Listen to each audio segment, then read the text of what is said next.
দেশের বাজারে নতুন রেকর্ড গড়ল মূল্যবান ধাতু স্বর্ণের দাম। সোমবার ভরিতে ৪,১৯৯ টাকা বাড়ানোর ঘোষণা দেয় বাংলাদেশ জুয়েলার্স অ্যাসোসিয়েশন বাজস। এতে মঙ্গলবার থেকে ২২ ক্যারেটের এক ভরি স্বর্ণের দাম বেড়ে দাঁড়ায় ২,৩২,০৫৫ টাকায়, যা এখন পর্যন্ত দেশের বাজারে স্বর্ণের সর্বোচ্চ দাম।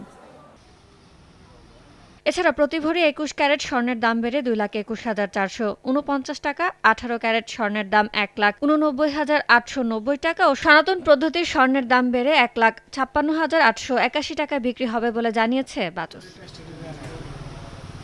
শুধু দেশে নয়, বিশ্ববাজারেও রেকর্ড ছুঁয়েছে স্বর্ণমূল্য। সোমবার স্বর্ণের দাম আউন্স প্রতি ২% বেড়ে সর্বকালের সর্বোচ্চ $৪,৬০০ পার হয়ে যায়। মঙ্গলবার তা কিছুটা কমে নামে $৪,৫৯৮ মার্কিন কেন্দ্রীয় ব্যাংক ফেডারেল রিজার্ভের চেয়ারম্যান জেরোম পাওয়েলের বিরুদ্ধে ট্রাম্প প্রশাসনের ফৌজদারি তদন্তের ফলে বিনিয়োগকারীরা নিরাপদ বিনিয়োগের মাধ্যম স্বর্ণের দিকে ঝুঁকছেন বলে জানিয়েছেন আন্তর্জাতিক বাজার বিশ্লেষকরা। ইয়ানুর শিফাত, সময় সংবাদ।